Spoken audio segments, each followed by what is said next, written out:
What's up, everyone? It's the MMAOB Daily Podcast for Monday, October 30th, 2023. I'm your host, as always, Adam Martin. It's Big Marcel over there. We did have a time change. What was it, yesterday, Marcel? You're in your, what's it called, daylight savings time now or whatever it's called? Yeah. You guys have a little bit of time change.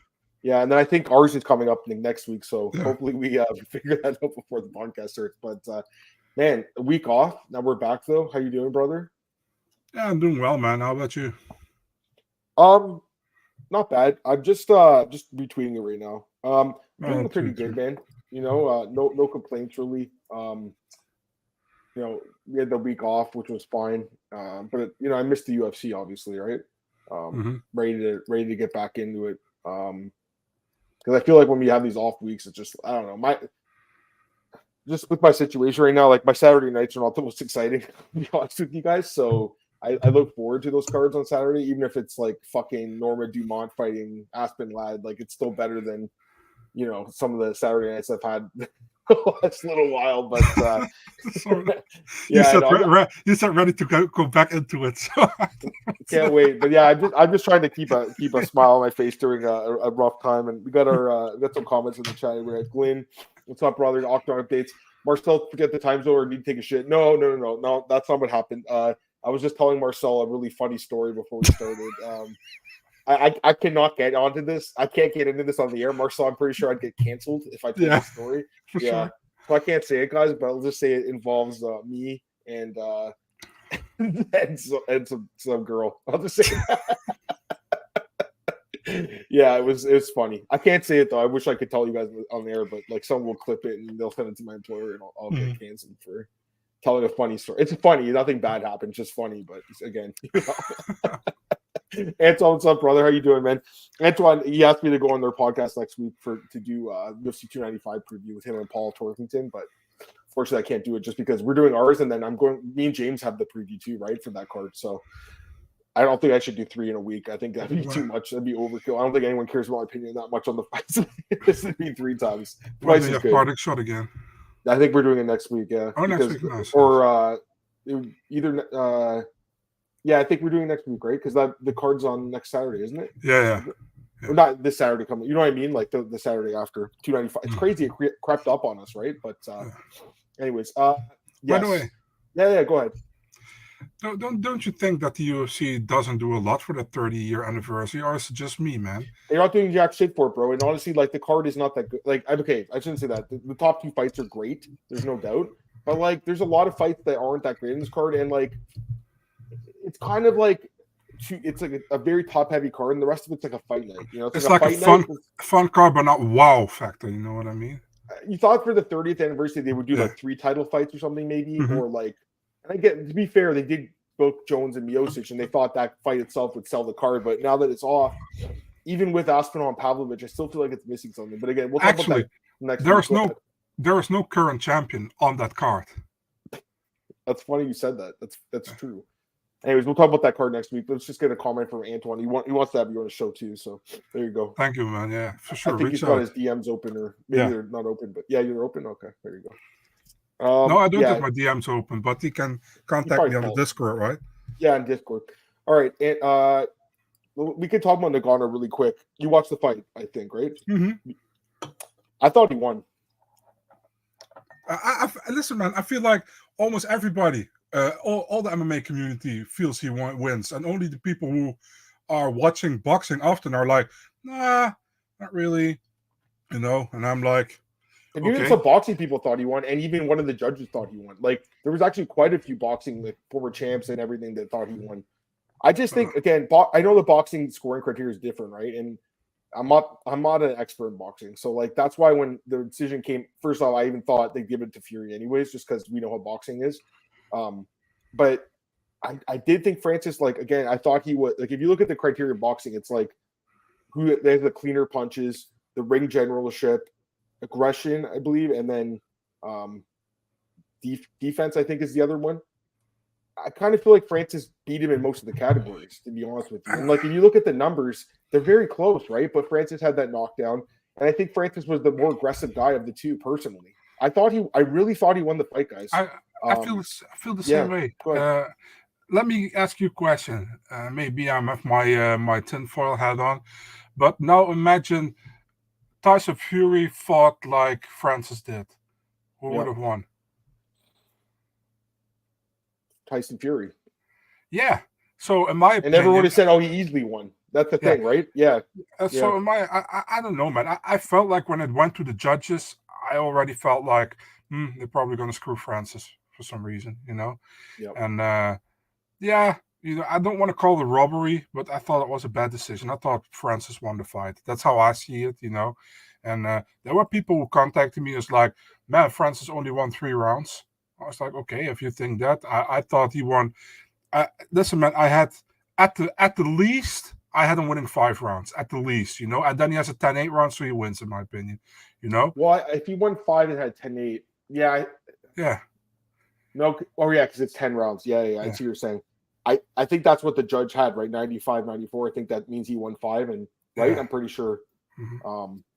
So yeah, actually that is what happened. I be honest with you, man, it's one of those things where, like, again, with boxing, it's different. Like, it's 3-minute rounds, there's 10 rounds. Like, sometimes when I watch boxing, I'm not taking the score each round, right? So I that's why I'm saying now, like, I'm not an expert, but like, when we watched the fight, I thought he won like at least 5, like you said, 5 of the rounds. Like, that's what I thought when I was watching. Also, man, take in mind that Alexander Usyk is ringside. That fight is already like booked for December 23rd. Yeah. It's like if Fury loses here, that fight ain't happening. You know what I mean? So they can't lose all that money. No, I completely agree with you. Let's see here. Get some comments here as well. Boxing's rigged. Remember one time Wilder dropped Fury, gave him 10 more seconds. Yeah. I mean, UFC could be rigged at sometimes too, it feels like. Have you watched Jake Paul diss track? No, I haven't seen it. I haven't seen that. You saw it, Marcel? No? No, I haven't. No. Glenn, Saudi would never get a decision. Exactly. I mean, that's why I thought he'd win Fury. Oh, man, they had so many celebrities. They spent so much money in the production. Yeah. Like, I think it was pretty cool. Like, I will say this, like, took way too long for these guys to get to the fucking ring. Took like an hour for them to like walk out, it feels like. But the overall feel of the event was like huge. Like, it was pretty cool. What name would you like to see Francis fight next? Wilder or Joshua? Both those fights are good, man. I mean, here's the thing. Like, again, even though he lost on the scorecards, like, Francis is the big winner here. His stock is through the roof. Like, even though he lost, most people thought he won. It was a split decision against the champion of the heavyweight division in boxing. And, he knocked him down. He fucking dropped him. Like, I think Francis is stocked through the roof right now. I think he said he still plans on fighting PFL. I don't see why, when you can fight in boxing and make more money, right? Like, I just think it makes more sense for him to stay in boxing, personally. What do you think? Yeah, I would do as well. Definitely now you got to hype a little bit around you. Why not? The thing is, does PFL be okay with it when that happens? I don't know. We'll see. Right. What do you think of that Usyk guy's crazy fucking eyes? He's a scary dude, huh?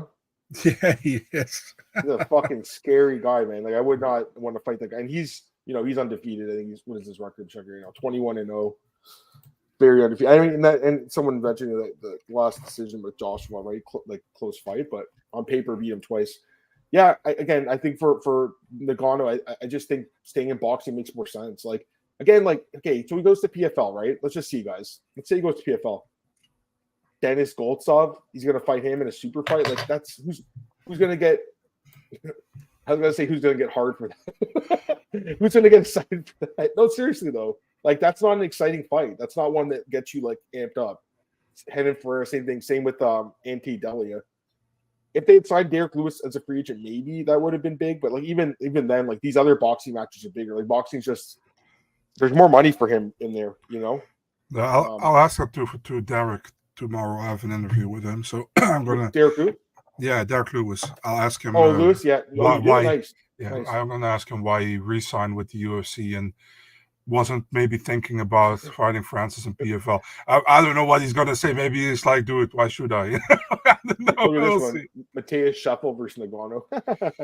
That's a former Chelsea goalkeeper, right? Yeah. I think it's the same name. Bruno Capoloza. Yeah, sure. The guy who lost the Shuffle. You guys see PFL and Bellator? That's what Al's saying. I read it, yeah. I don't know. I mean, we'll see. Like Al's reporting's been inconsistent. I like Al a lot. He's a nice guy. I used to work with BJ Penn. I think his reporting's been kind of inconsistent during this whole thing. Personally, I have to laugh about Al is great, I like Al. I'm just saying. But he's like, yeah. But he's like, yeah, I'm not a real journalist anymore, so I can put out if I hear something. It's like, dude. Exactly. Yeah. No, I like Al. Like I said, I used to work with BJ. He's a nice guy and everything. It's just like him and that other guy, that Todd Atkins guy. Like they post a lot of like conflicting information, and it's just hard to really believe anything. I do feel like PFL will eventually buy Bellator, but I don't think it's happened yet. We'll see though. We'll see. PFL, yeah, they have exactly. All right. Anyways, I think we talked enough about Francis. Anything else you want to mention, or are you good? I'm good, man. All right, guys. All right, so we got to get into the UFC Sao Paulo preview here, and we got 13 fights, I think, right, Marcel? It's a pretty good card. We had 14 fights. Is there any fight for David or Lucas Alexander? Because David and Mamafello, anything? Nothing yet, man. Nothing yet. All right. What's your overall thoughts on this card, man, as a whole, like from top to bottom? What do you think? I always ask you that. What do you think? I think it's a pretty fun card, man. I think there's some. It's really weird that Rinat against Zaleski is on the prelims. I mean, and also like in Brazil, they heavily promoted Jailton, Kaue, and Vitor Petrino, but Vitor Petrino is on the prelims. He's got heavy promotion in Brazil. It's really weird, And they got the fucking Don't Tell Mays against Rodrigo Nascimento too on the main card. I still don't know why they rebooked that fight, because Rodrigo pretty much beat him easily in the first fight, I remember. But we'll see, man. I don't know. It's like always, and people say like, yeah, but I mean, they want to spread that. I think the best fight should be at the end. You know what I mean? But yeah. Yeah, no, I completely agree with that. All right, let's get into it, guys. We'll get into UFC Sao Paulo, and like I said, we got 13 fights to break down, so let's get into it. We'll start with the first fight of the night. We have the lightweights going at it as Marc Diakiese takes on Kaue Fernandes, and the odds for this one have Diakiese slightly favored here, not by much, but he is favored going into Brazil, minus 130, plus 110 on Fernandes. I want to hear your thoughts on this fight. I think it's an interesting fight to kick off the card. What do you think, Ben? Yeah, it's definitely an interesting fight, man. I mean, Marc Diakiese, English guy, had 2 wins, in 2022. Look back on track with a lot of wrestling, which we are not used to be from him. Then he lost close fight to Michael Johnson, and then he lost that Joel Alvarez Darce choke, which I think he got illegally hit or something. I don't know what happened anymore exactly. And then he got choked out. I know I was really upset about it. On a 2-fight losing skid right now. If you look at the Kaue Fernandes, he won his last 2 fights. His last fight he lost. Before that, he lost a fight against Luan Sardinia in LFA. And that dude is still undefeated. So I'm kind of surprised, like they're signing a new guy, but the most recent guy he lost to is undefeated, but they haven't signed him, really weird. I don't know. Maybe I'm off, but that's kind of weird to me. But the guy he lost to, you mean? Yeah, they haven't signed him, but maybe because of the spectacular knockouts he had in his last 2. It's exactly that's why. Yeah. Yeah, probably. But no, I'm gonna go with Diakiese here, man. I think he goes with safe here. We've seen it before, man. When his head is on the chopping block, he fights safe, and I think he does it again here. He's gonna try to be heavy on top wrestling. Marc Diakiese kicking the night out with a decision win over Fernandes. Yeah, it's an interesting fight, I think. I'm honestly kind of torn on this one, to be honest with you guys. Like, it's not really a fight I have interest in betting because I'm kind of torn on it.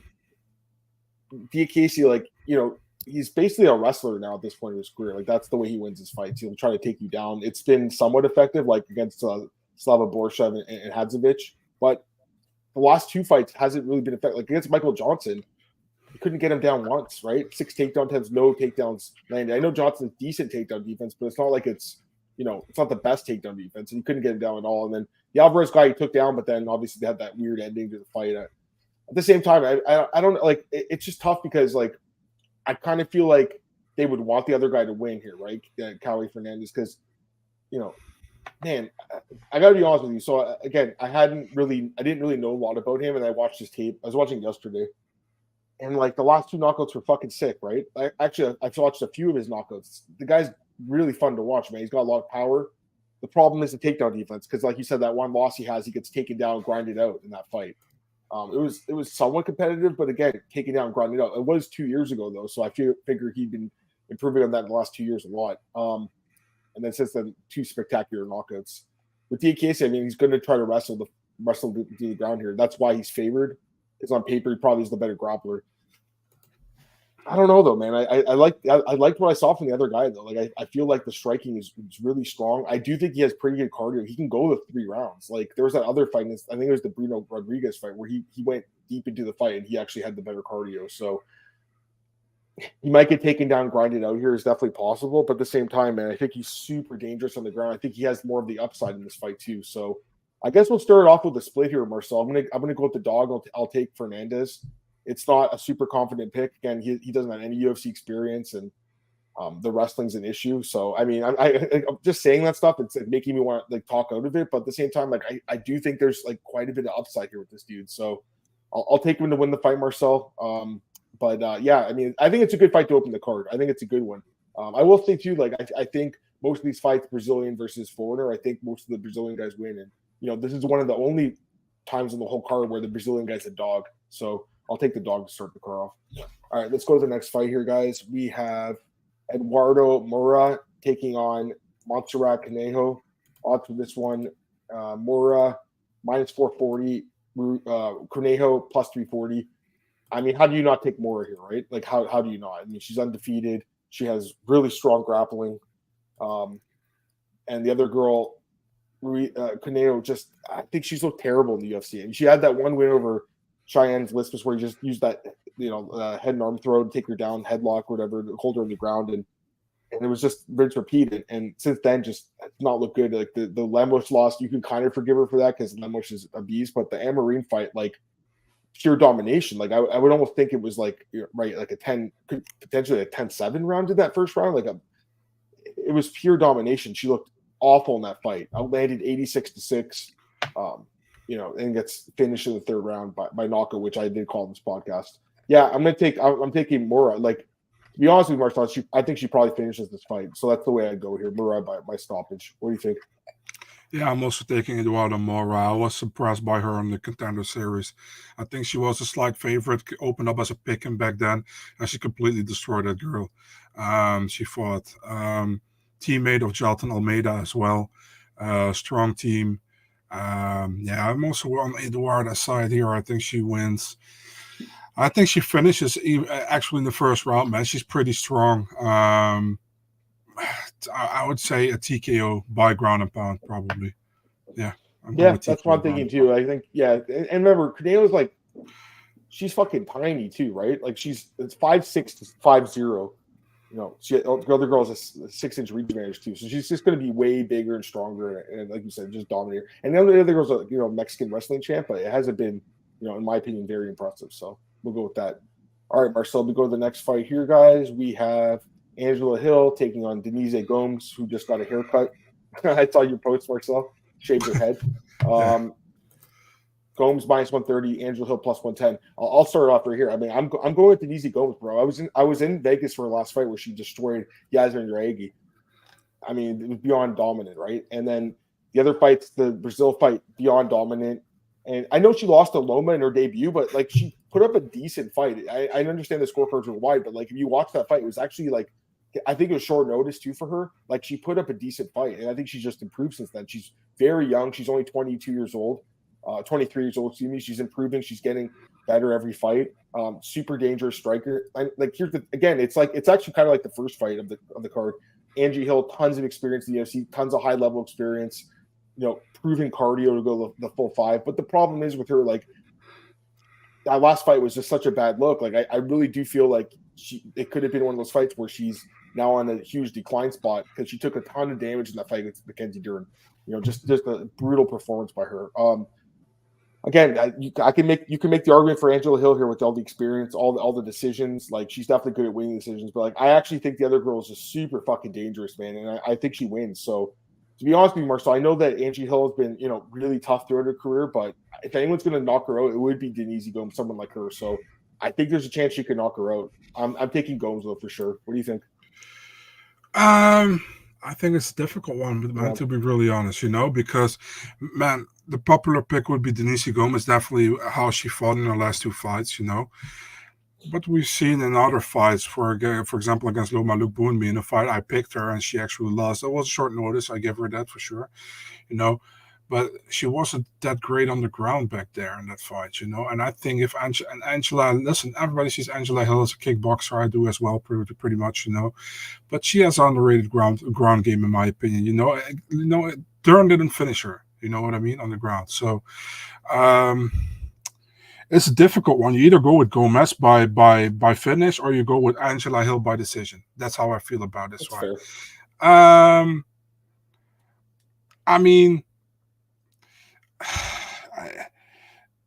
it's really hard, in my opinion. I keep saying this. It's really hard. I'm going with Hill decision.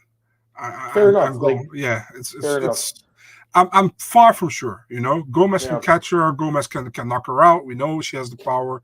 Yeah. I'm going with Hill by decision. This is a typical fight that everybody pretty much counts Angela Hill out, and Angela Hill might get the win. Remember that Lupi Godinez fight where everybody counted Angela Hill out, and then Angela Hill got the win. I'm taking Angela Hill this time. I think she wins the decision, but wouldn't be surprised if it doesn't happen. Yeah, and again, the odds are close for this one. It's minus 130 plus 110. Actually, the same odds as the Diakiese and Kaue Fernandes fight. I feel like they're both very similar matchups. I'm taking both the prospects in the fight, and you're taking both the veterans. So watch it be 1-1, right? They're gonna split. Yeah, always. That's always gonna happen, man. Fuck. Anyways, I don't blame you at all for taking Andrew Hill. All right, let's go to the next fight here. We got your boy Vitor Petrino taking on Modestas Bukauskas.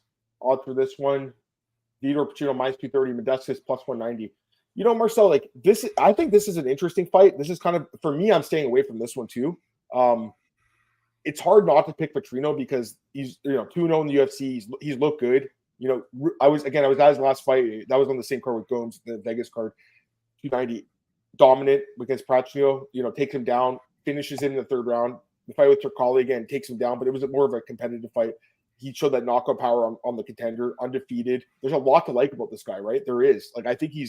I think he's fucking dangerous. But at the same time, I think Modestas has looked really good since coming back to the UFC with the 2 wins over Pedro and Pauga. And I think he was an underdog in both those fights too, right? So he's looked good. He's looked very good, I think. Although, the last fight with Pauga could have went either way probably, but overall looked good. Again, more experience in the UFC. He's fought some good competition. It's crazy because I'll be honest with you, Marcel, after he got destroyed by Khalil Roundtree, I thought this guy's career was over. With that serious knee injury he had. He's come back and looked better than ever. So I do feel like he's a live dog here, man. If he can keep this fight in the feet, I think he could, outpoint the other guy. I just don't know if he can for the full 3 rounds. The other guy, Petrino's got really good wrestling. And for a guy that's as strong as him, and muscular, he can take you down and hold you there and grind you out and go the full 15. So going to take Petrino. I'll take him to win a decision. I think it's going to be a close fight. I think he'll rely on those takedowns. But again, if he can't get the takedown, this fight's on the feet. I think Modestas can outstrike him. So, yeah, based on the line, I would almost think it's dog or pass, but I don't have enough confidence in the dog to take him out, right? So I'll take Petrino by decision. What do you think? I really like Modestas, but I'm going with Petrino here. I think Petrino, got his home advantage in this one. B, I just think he has more upside here. And home advantage doesn't always make sense, because, Bukauskas defeat Tyson Pedro when he came back in the UFC, right? I think that was in Australia on a short notice. But, I'm taking Petrino here. I think he wins. I also think he gets a finish late in the fight. And I'm taking him by submission in the 3rd round. It's possible, too. Because, man, like I said, his cardio definitely held up in the last fight. Got a couple other guys in the chat. We got our boy Fight Talk again. Once again, man, thanks for the artwork as always, my brother. And we got Craig in here as well. Craig, what's up, man? Also, John's here as well. John, what's up, man? All right, we'll go to the next fight here, guys. It's a fight that should be on the main card. Rinat Fakhretdinov against Elizeu, Zaleski dos Santos. I think this fight should be on the main card. I don't really understand why it's buried on the prelims. It's not even the featured bout in the prelims. It's just very bizarre to me. I don't get it. Anyways, odds for this one, Rinat's favored, minus 345, Zaleski plus 275. Marcel, I think we speak for both. We're both taking Rinat. We're both taking him. I know you're taking him. I'm taking him. I think Rinat is really fucking good. I think he's like more than really good. I think he's a potential title challenger. I think he's that good. He's won 20 straight fights. And in the UFC, he's looked fucking amazing. Destroyed Kevin Lee. Brian Battle smoked him. Brian Battle's a really good fighter. He had 14 minutes and 11 seconds of ground control time in that fight. That's insane. Like, Brian Battle's a really good fighter. He's 5-1 in the UFC. That's his only loss. And I don't even know why they made that fight. When you look back at it, it's kind of weird that they gave Battle that fight, but wasn't it short notice? It might have been. I can't remember. And then the other guy was that Greek guy, Andreas Mikulaitis, the guy who fell in the cage against was it against Bukauskas? I think it was, right? Yeah. Yeah, I mean, the guy's looked amazing. 20 straight wins, right? Like, he's just so dangerous everywhere. Really good grappling, power in his hands, submissions. Again, I don't want to write off Zaleski completely either because he's 10-3 in the UFC. He's very good. He's a winner of Sean Strickland by knockout, right? Benoit Saint-Denis. Yeah, he destroyed Benoit Saint-Denis. Like, you're talking about 10-7 rounds. I mean, that could have been in that fight, right? 29-26. Very, very lopsided scorecards. He's a good fighter, but the 65% takedown defense is just not good enough, I don't think, against Rinat. I think he gets taken down. I think he'll survive because most of his fights do go to decision, in his losses especially. So I think it's going to go to decision. But I think Rinat controls the fight and wins 30-27. What do you think? I feel the same way. I think Rinat wins the fight. Zaleski dos Santos is a good fighter. I really enjoy watching him normally. But yeah, I think Rinat probably gonna wrestle heavy. Maybe if he gets it, I wouldn't be surprised if he finishes him. To be really honest, but I think the safe pick is a unanimous decision win for Rinat here, and that's what I'm going to do. And Rinat came into the rankings last week, so he's actually number 50 now. And well deserved, in my opinion. Yeah. I think he deserves to be ranked in that spot. Also, it looks like UFC stats and Tapology has a different order. So I went by the Tapology order because what did they do now? They flipped over the Marcos and Hugo fight. It looks like if you're looking at UFC stats, which I am using, last night I went through Tapology and because I had to take out the Onama and Alexander fight. But I just refreshed. Oh, I just refreshed it. That's what happened. Actually, they actually had the Alexander fight listed like 5 minutes ago. Isn't that crazy? Oh, and Brener against Ribovics is off. Oh fuck! What happened? I heard that. No. That something was, but I didn't. I wasn't sure. So that was a good fight. That sucks. Yeah, I don't know if it's really off, but it's off UFC stats now. It's off UFC stats. It must be off the card then. Fuck's sakes. Yeah, and then Rinat's going to be the headliner of the. Okay, so we just spoke into existence. Rinat and Zaleski is now the prelim headliner. Okay, so that just happened, guys. Literally, I refreshed the page and I'm like, what the fuck? Because I'm like, wait, did I get this wrong? So okay, that wasn't on me. That was on the page. So looks like we just lost Elvis Brener, guys, and Esteban Ribovics. That fucking sucks. Damn it, that sucks. All right. Well, regardless. Anyways, let's go to the next fight, which will be before this fight, but we got Victor Hugo against Daniel Marcos, and this fight has Marcos is favored -250, Hugo +205. I want to hear your thoughts on this one, man. Yeah, I think that's a fun fight, man, to be honest. It was actually Daniel Marcos against Daniel Santos. Santos pulled out. It's now Victor Hugo. Victor Hugo, he recently got signed by the UFC by the Dana White Contender Series, right? Got that nasty knee bar over the guy from Chile. He's a fun fighter. What I've seen so far, he's actually a pretty big finisher.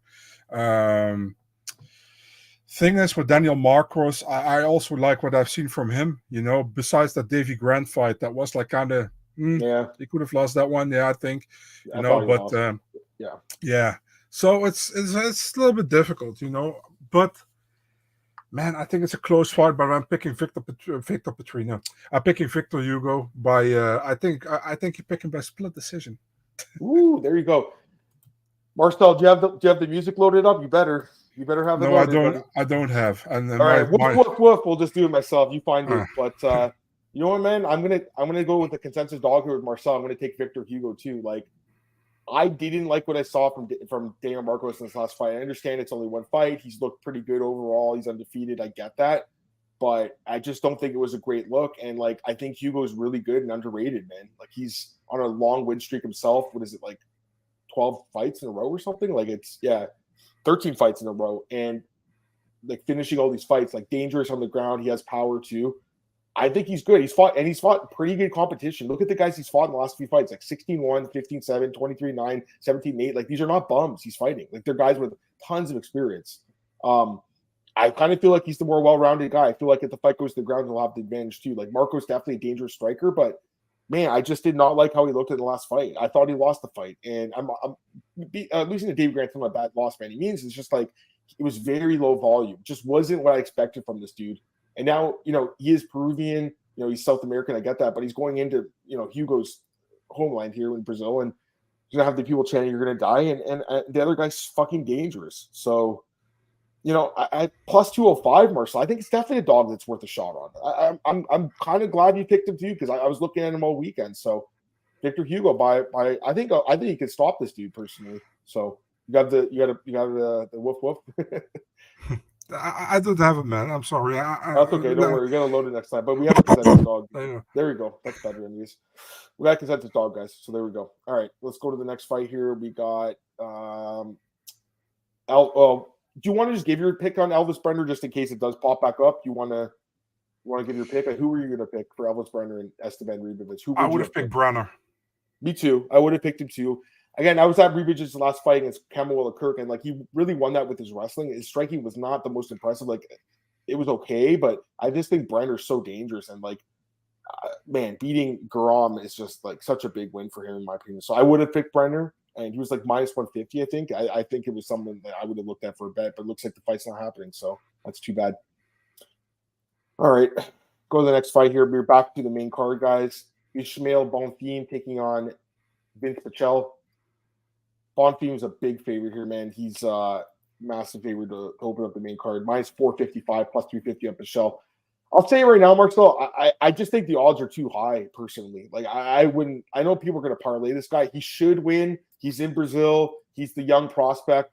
But he's not like he's undefeated. His brother's the undefeated guy. This guy's lost 4 times. And looking back at that Benoit Sandini fight, if you look back at the other guy's career, I think all his losses are by submission, like including against Renato Macanho like 10 years ago. So he's been submitted before. He's definitely a dangerous striker. He's definitely a good fighter. But, like, it's not like he's completely, flawless in his performances, in my opinion. So I don't know. Again, like, he should win. He's dangerous as fuck. But Pichel, again, only one knockout loss, and it was against Rustam Habibov, where he got slammed. He's never actually been like cleanly knocked out. His only other loss by submission against Greg Gillespie, was an amazing grappler 5 years ago. Like, I understand he's on the decline. He lost to Marc Madsen's last fight. It wasn't a great look, but again, he's a guy that's been in there for some really tough fighters. He's a grinder. I don't know. Like, I don't want to say he's a live dog because I'm not picking him by any means. And I of all the dogs we've talked about, he's not high on my list. But at the same time, like, if Ismael, can't finish him, because he'll probably win the first round, Ismael, but just say he doesn't finish him. Like, I think Pichel could have some success with the grappling as the fight goes on. We know he, trains at elevation. He's a really good grappler, man. And he's tough. He's very tough.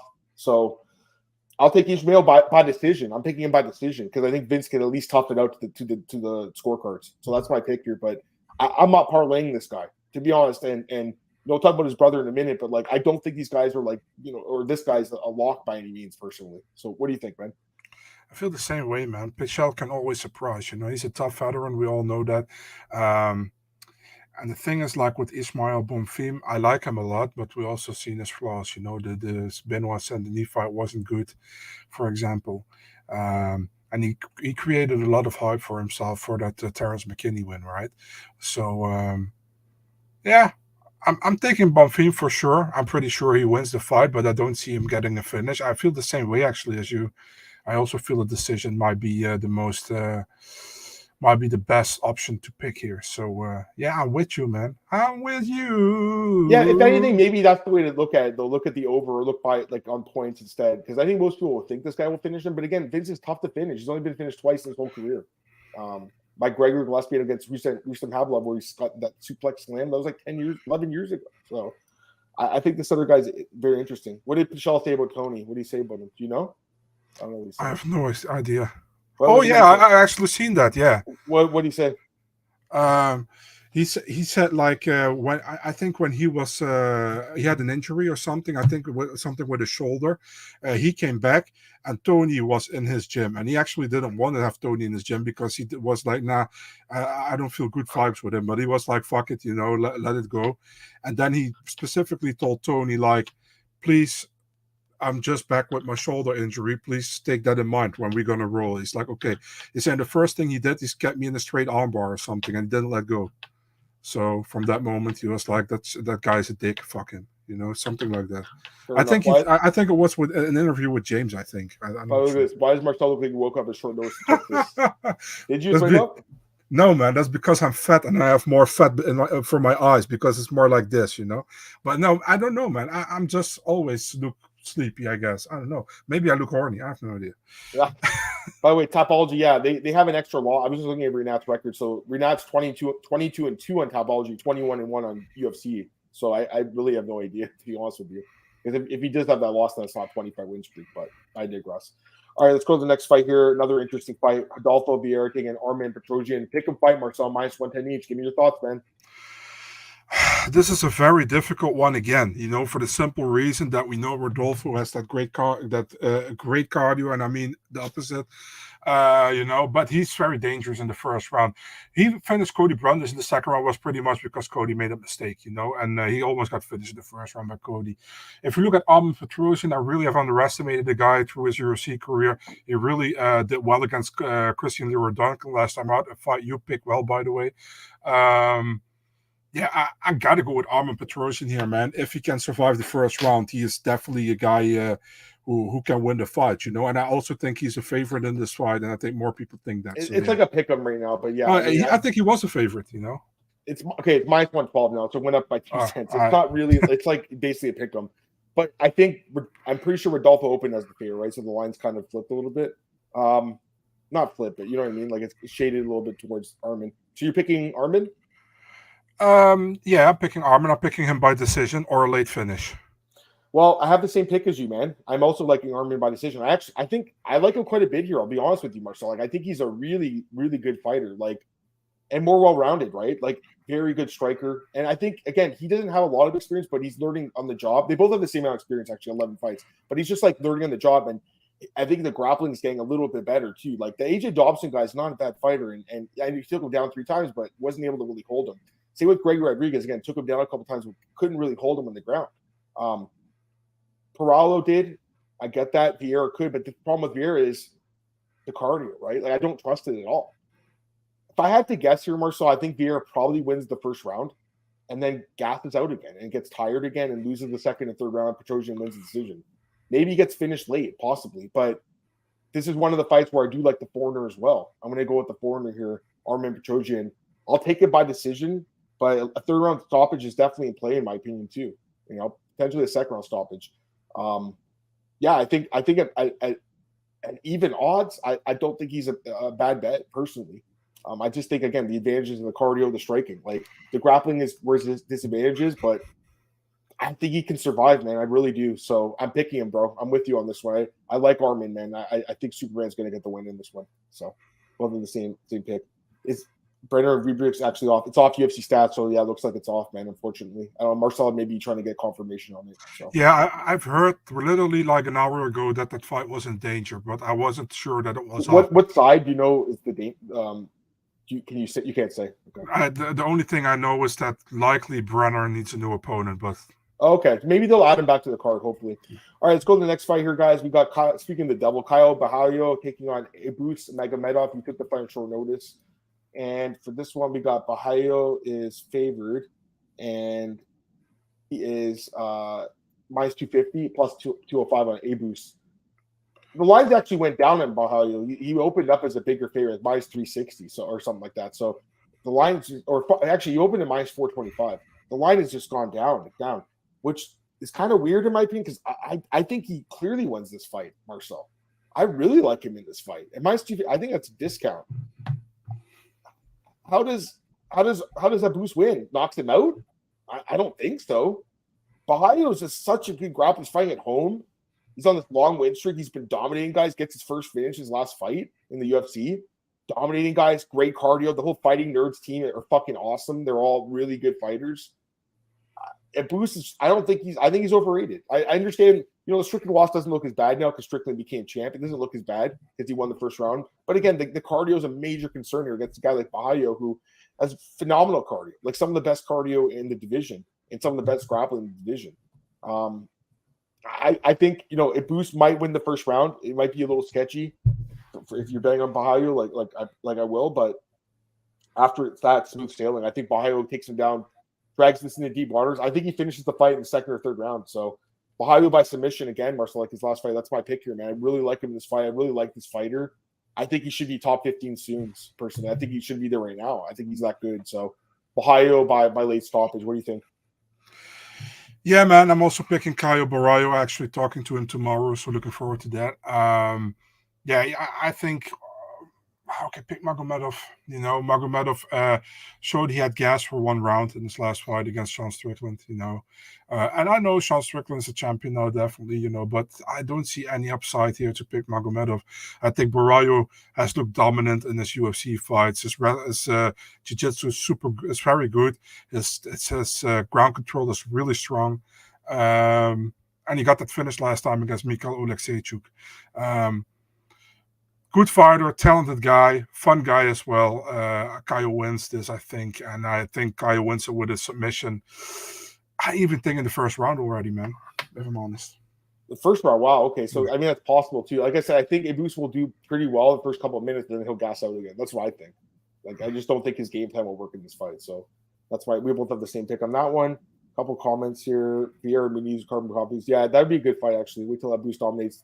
That's what I was thinking too just now, actually, because I think he might win the first round and then you'll get a better price behind. But I still think minus 250 is not bad. And it's possible, man, that the line won't even be that much different because the books will know he's in the gas. So a Boost better striker, more experience, just have to get cardio. I just think I think his last fight was in July. I just don't think 4 months is enough time to really, get his cardio up to the point where he beats Bahayo. And again, it is short notice too for Abus, right? Bahayo was supposed to fight who again, Marcel? He was supposed to. Oh God! Was it Chris? No, Sultan Ruziboyev.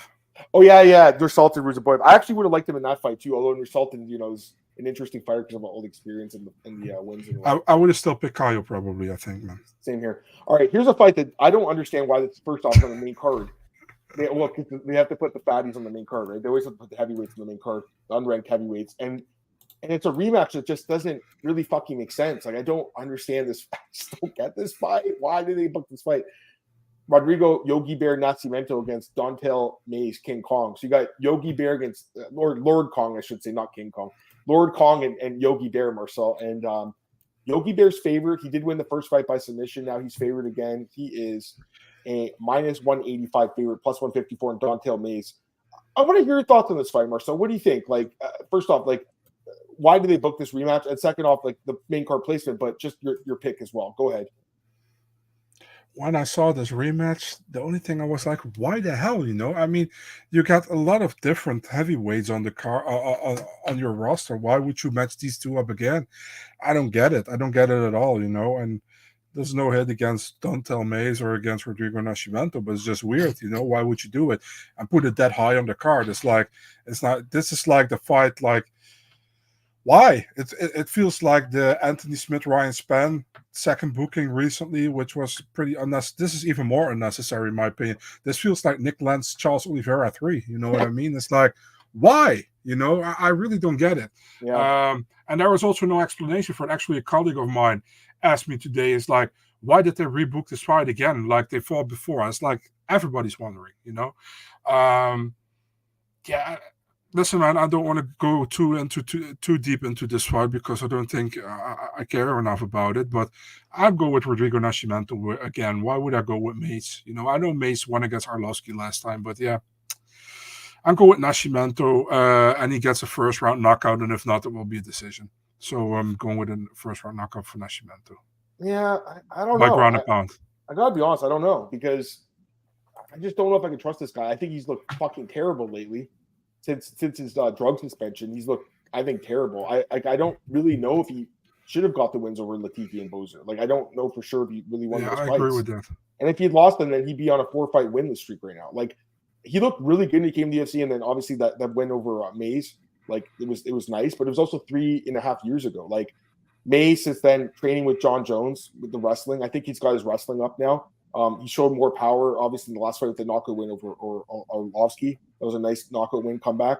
I'm not saying this guy's good. Like I don't think he's very good at all. But at the same time, like I don't think Nascimento's that good. I don't think he's as good as I thought originally. I really don't. So this is one of those fights where, like, when they book these kind of weird rematches, it always makes you wonder, like, this UFC stuff seeing something that I don't see, and I kind of feel like maybe that's the case here. So it's not a confident pick. I'm not running to the window to bet on Lord Kong here at plus 154, but I'll take it by knockout, Marcel. We have a different pick. I'll take a dog here, take a dog shot here on the heavyweight here to get the knockout. Not convinced Nascimento's chin is very good, and although Lord Kong is just not very good in general, I do think he could have made some improvements with the grappling, with Jones training with him, and if he can keep the fight on the feet, maybe he can keep it staying. And who knows? Maybe Nascimento goes for a takedown and he rips his pectoral muscle and he wins by injury TKO, just kind of like what he did to John Jones. It's possible. Yeah, exactly. Look, Mays finished Jones exactly right. He won by TKO injury. So, yeah, Nascimento is favored. I got that he won the first fight, but I'm with our boy Crazy Pato here. I got Mays by TKO, Mark, so we got a different pick here. Maybe Peroni, maybe John Jones demanded it. Possibly that possibly could be it. But yeah, it's weird. And you think that if they did that, why wouldn't they put him on the New York card with John, right? Because he's John's boy, obviously. Him and yeah, man, they could have put him on the pay-per-view, right? To boost. That would have made more sense. This is weird. This is weird. I mean, the pay-per-view portion, the main card, right? Yeah. Why not? I mean, fuck, dude. There's some fights on there that probably shouldn't be on that card. So we'll just say that. All right, let's go to the next fight here. Co-main event: Gabriel Bonfim against Nicholas Dalby. Odds for this one: Bonfim minus 575, massive crazy. Dalby plus 425. Obviously, I think I speak for you too. We're both going to pick Bonfim. I'm picking him, obviously, and I'll take him by stoppage. But it is an interesting fight because Dalby's never actually been submitted. Exactly. He did get submitted once by Jesse Ronson, but the fight was overturned. So that is something to keep in mind. He has been submitted, but it was overturned. Because if you look at his resume, it says no submission losses, and that's the thing. Like Dalby's, I think he has some advantages in the fight, Marcel. Like he does have the better cardio, I'd imagine, right? Like this guy Bonfim basically finishes you in the first round or bust. Dalby's, proven he can go 3 rounds. He's a decent striker. He's a decent, well-rounded fighter. Like his record is 6-3-1 in the UFC. Yeah, 6-3-1-1 in the UFC. It's not a bad record. Tons of experience. He has fought in Brazil before. He fought Elizeu, Zaleski, Santos in Brazil, beat him in his debut by split decision. So he's fought there before. I think he can make it a tougher fight than the odds indicate. I still have to pick Bonfim. I'm high in the guy. I think he probably gets the sub, but both the Bonfim brothers this week, Marcel, like you look at their odds, they're both like huge favorites. And like, I'm not like, these are guys that if you bet that, you have to be like basically 99% sure they're going to win. And I'm not. So I'll pick the guy. He probably should win. He should win. He probably does win. Probably submits him. I don't like the odds. What do you think, man? The odds are way too high, in my opinion, or are not really good. I think it's way closer than people think it is. The thing is, like you said, man, Dalby is super tough, we all know that. And Bonfim, listen, man, I would have been really concerned if Bonfim never got a finish outside of the first round, but he did. He got third round finish, he got second round finish. That said, I think the longer the fight goes, the better it goes for Dalby, likely, I think Bonfim catches him quick, and I think he gets a submission, and that would be officially the first stoppage loss of Dalby's career. Yeah, I'm going Bonfim first round submission. It's maybe crazy, but it's crazy because I say the odds don't make sense, but still I'm picking him first round submission, but I think it's a lot closer than it should be, you know what I mean? There is a lot of, how do you say that? It's not like clear cut he's going to win by first round submission or whatever, it's like it can go many ways. So like I said, I think the Paschal fight's the same way. Like if that Ismael guy doesn't finish him early, you can grind out the win. Same with Dalby. I think it's possible, right? But again, the guys look great. You have to pick him here. It's just, is the juice worth the squeeze? Minus 575. It's pretty high, man. It's really high. So, both Bonfim brothers wins by decision, possibly. Two. But this one we're almost done, and then we'll do a short one doing the questions and answers. And you can ask some questions, Pato. We'll take your questions on there. All right, last fight here, guys. We got Derrick Lewis taking on Jailton Almeida, the main event of the evening. Almeida, another fucking massive favorite here in Brazil, Marcel. He is minus 470, Derrick Lewis plus 360. Listen, like, we all love Derrick Lewis, but I think he gets taken down and finished in the first round of this fight. Again, the odds are so high, minus 470. It sucks. The odds suck, but I just think Jailton's grappling advantage is so big in this fight, Marcel, that he's going to get him down to the ground and finish him early. I don't think he'll need very long. I don't think he'll need the full 5 rounds in this fight. And Derrick Lewis, again, short notice, only had a few weeks to prepare. We know he can get out of shape between camps. If the Derrick Lewis that fought Marc Rogerio in the last fight where he showed up with fucking 8-pack, like, maybe, but I don't know. He got his big contract. He's helping the UFC out here. You know, it's not like he's going to get cut by any means. I don't like the matchup for him. I will say I don't agree with, like, I looked at the rankings today. Jailton's ranked higher than Derrick Lewis. I don't know. I don't agree with that. I think Derrick's accomplished more in the UFC, should be ranked a little higher than Jailton, but after this fight, it won't matter. So Almeida, first round submission. That's my pick. What do you think? Jailton Almeida, round 1, 1 minute, 18 seconds, and rear naked choke. There you go. So we got the thing pick. And yeah, Lewis is a big boy. There's no doubt. That's the one concern I have with Jailton being, you know, a smaller heavyweight. I will say that's a bit of a concern against a guy like Derrick, who's, you know, he cuts weight to make 265. So that's a concern. But again, like, I don't know, man. I don't trust his ground game. Like, look at the Spivak fight 2 fights ago, guys. Like, that's what I think happens here. I know Spivak, you know, is a bigger boy than Jailton, but, you know, Almeida fighting at home and just there's a lot of opportunity here for him. He gets this win over Lewis, 6 straight wins in the UFC. I mean, that puts him in the top 5, I would imagine. Go ahead, Marcel. Lewis has a chance until Jailton gets him to the ground. That's the thing. Like, Lewis has a chance. Like, honestly, I feel like it's like the last fight. He's gonna have to land like a flying knee or a punch in like the first, 10 seconds. Because once the fight starts going to the ground, it's over. It is over. And the thing is, like, because Jailton is not like, because he doesn't have to cut weight, I don't think he's going to get tired. You know, I think he can go. We'll see if he can go 5 rounds. I don't think it's going to get that far. I'll say this: if it goes to like the 4th and 5th round, yeah, it's a little concerning because he's never been that far. But like, I don't think it gets that far. I think it finishes under 1.5. I'm pretty sure. He's a fucking specimen, dude. I mean, yeah. Who's his manager? Is it our boy Thiago Okamura? Yeah. I mean, I still need to confirm, but I likely have an interview with Jailton on Thursday. So yeah. Excellent. All right. Well, there you go. It's short notice. Exactly. That's what I'm saying. Like, is he going to be in crazy shape? I don't know. It actually sucks, man. I really wanted to see Jailton fighting Curtis for the reason that I wanted to see him fighting. Yeah, exactly. Because Curtis has been, like, for years, he's been known as the best wrestler pretty much at heavyweight, you know. And I really wanted to see him against Jailton, and that sucks. You know, you got a completely different matchup now with Lewis West, like, pretty much the opposite, like the knockout artist, you know what I mean? And this is like style versus style. I don't say Jailton doesn't have punching power, but he prefers the ground game, obviously, and Lewis obviously prefers the stand-up game. So it's like striker versus grappler, and I really would have loved to see the grappler versus grappler here. But kudos for Lewis to stepping up here, going to Brazil, fighting this guy who is like on a 45 win streak or something, you know. Agreed. We'll get a couple comments here. Gonna be crazy and sprinkling Lewis by knockout. I mean, that's how he wins, right? He wins by knockout. He doesn't win by submission. If you pick Lewis, you got to go with first round knockout, you know. Yeah. If Jailton wins, does he fight Gone or Aspen? No, he fights Gone, I think. I would imagine, right? That would be the fight, right? Yeah, I actually listen, man. We can discuss this in the next podcast, the Aspinall Pavlovich match. Sure, let's do that. Yes, I think we'll save it. Yeah, I have it on my list of the fights. Yeah. Did Jailton take a hard Lewis? But we'll see. I mean, this is a great question. Can he take a punch? I think so, but I think Jailton has been knocked out once, right? I'm pretty sure he's been knocked out once in his career. Yes, possible. Maybe early. 19-2 with 1 knockout loss. Yeah, he's been knocked out. I think I saw the fight. I can't remember, but I think he got caught. Yeah, 16 seconds. Exactly, right? He got knocked out in 16 seconds. Yeah, Lewis is going to have to win this fight in like 1 minute. I think that really is how much time he has to win the fight. Yeah. So it's possible. You know, there's like a prop on the fight ending in like the first minute. Maybe that's the way to go in this fight because if you like Lewis, because I don't think he wins after that. Like, I understand, you know, he knocked out Volkov with like 10 seconds left or whatever. Like, there was a Hail Mary pretty much. Yeah, I don't see that happening here. But it is MMA. And true. But like, look at this guy's record right now. He's on a 14 fight win streak. He hasn't lost in almost 6 years. He finishes every single fight. He's been the distance once and lost, but he's never lost a decision. Yeah, no, it's really good.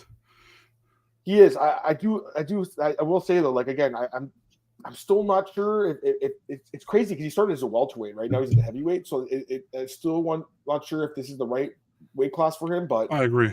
At this point, like it's hard to doubt it because when he first made the drop, I wasn't sure, and he's looked amazing the last 2 fights. So last 3-4 fights, I should say. So yeah, I mean, I'm pretty sure he wins. All right, are there a couple other questions? Edward, you ask us that by every time, I think, right? We don't know. I haven't heard, man. Potter, we're gonna do another podcast in a minute here. Jailton's best takedowns. His takedowns are ridiculous. So, all right, Marc. So let's end this podcast, guys. I appreciate everyone joining us. We're just gonna end this one. We're gonna start off the new one here in just a minute, just breaking down some of the new fight announcements. But Marcel, for both of us, we appreciate everyone joining us. Follow him on Twitter and Instagram, BigMarcel24. Me, Adam Martin. Got my bookies.com best bets coming out tomorrow for this card. I appreciate you guys joining us. Oh, we got our boy Marcus here as well. Marcus, what's up, man? Glad to have you here.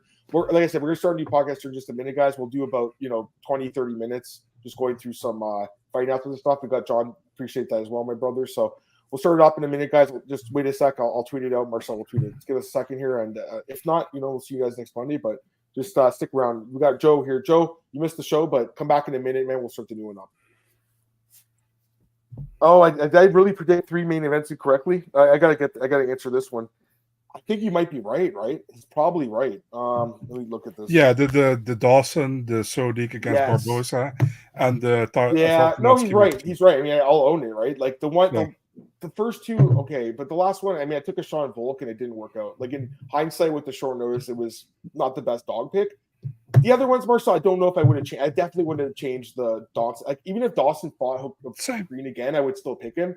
And with Sodiq, hey, I'll own that one. That was the wrong pick, but the last one was the one that I wish I could take back. So fair enough, Claudio. I mean, I'm here for the criticism too, man. Like my picks have been, lately not the best. So although the last card overall was not bad, but the main events have not been the best. I think all year, really. I mean, let's be honest. Like I'm not here to like sugarcoat anything. Like my picks are here for public consumption, right? So I mean, if you get them wrong, you're gonna hear them. Go ahead. We maybe have to go against our own thoughts and pick the opposite. Well, we'll see. Hope I get this fucking one right. I better get the minus 500. Watch fucking Derrick Lewis knock him out in a minute, and then Claudio's gonna come back next week and tell me I'm four straight losses. So, but anyways, no, that's okay. I appreciate you guys, man. No, I appreciate it, brother. Like again. Me and Marcel are honest guys. I'm a very honest guy. I'm not someone that lies or hides about anything. All the picks are tracked. They're all out there for public consumption. There's a guy named Brian on Twitter that like tracks them for all the handicappers on YouTube. There's like 40 guys that he tracks. I'm kind of like in the middle of the pack right now. And that's okay. Like I wish I had more time to do like really in-depth tape study like I did a few years ago, Marcel, but I'm doing as best I can for the new fighters as well. So anyways, that's all I was going to say about that. But yeah, give us a minute. We'll start off the new podcast. Appreciate it, everyone. Peace.